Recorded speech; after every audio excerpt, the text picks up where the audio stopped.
আমার সোনার বাংলা আমি তোমায় ভালোবাসি। এই জাতীয় সঙ্গীত আমাদের পরিবর্তন, একটা গুঞ্জন উঠছে, যেটা পরিবর্তন হবে।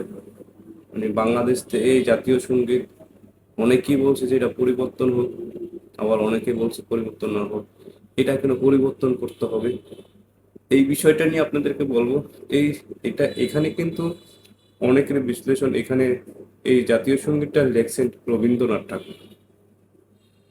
ঠিক আছে না, এই জাতীয় সঙ্গীতটা লেখছে রবীন্দ্রনাথ ঠাকুর, উনি লেখক। তাও কিন্তু এটা বাংলাদেশের নয়, উনি এই কবি ইন্ডিয়ার রবীন্দ্রনাথ ঠাকুর, আর বাংলাদেশের কেউ লেখে উনি এই এটা দেখে আমরা অনেকেই আমাদের যে জাতীয় সঙ্গীতটা, এটা দেখে আমরা যখন আমার সোনার বাংলা আমরা পড়ি, তখন আমাদের এই সম্মানটা চলে আসে, যে আমরা শ্রদ্ধা বোধ করি বাংলাদেশের জাতীয় সঙ্গীত। এখানে দেখে সবাই দাঁড়িয়ে যায়, খেলোয়াড়রা যখন গায় বা কোনো ইয়াতে গায়, এটা দাঁড়িয়ে সম্মান বোধ করা হয় এইভাবে, যে আমরা আমার দেশের জাতীয় সঙ্গীতকে সম্মান করছি, দেশকে সম্মান করছি, এটা বোঝানো হচ্ছে।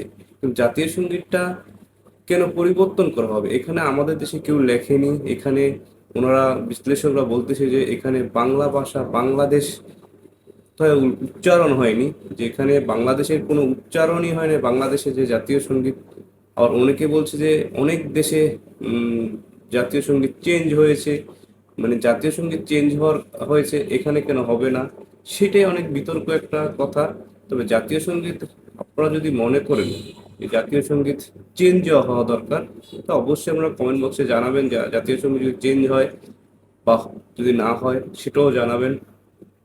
আমি বলবো জাতীয় সঙ্গীত চেঞ্জ হতে পারে, না হতে পারে, সেই বিতর্কে যাব না।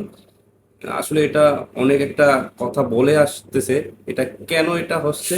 তবে জাতীয় সঙ্গীতে এটা যে বাংলাদেশের নাম কোনো, ওখানে বাংলাদেশের কোনো নামই এখানে লেখা নেই, বাবা এইখানে কিন্তু আমার সোনার বাংলা আমি তোমায় ভালোবাসি, চিরদিন তোমার আকাশে তোমার বাতাসে, এখানে বাংলা ভাষাটা কোনো উচ্চারণ হচ্ছে না। বাংলাদেশে যে সব দেশে তো জাতীয় সঙ্গীতে ওই দেশের নাম থাকে, আমাদের দেশের নামটা নেই।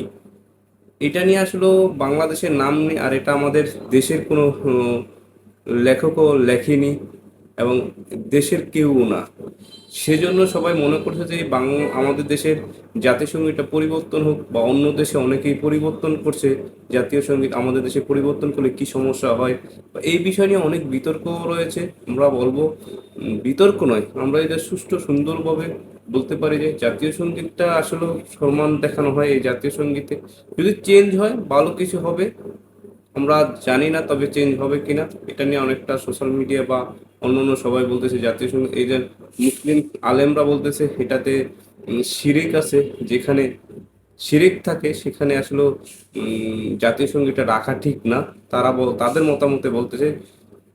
তবে আপনাদের মতামতটা জানিয়ে যাবেন, যে আসলে এটা সঠিক না ব্যাঠিক, এটা রাইট না রং, বা ভুল না শুদ্ধ, এটা আসলে আপনারা মতামতটা জানাবেন। সবাইকে ভালো থাকবেন, সুস্থ থাকবেন, আসসালামু আলাইকুম, আল্লাহ হাফিজ।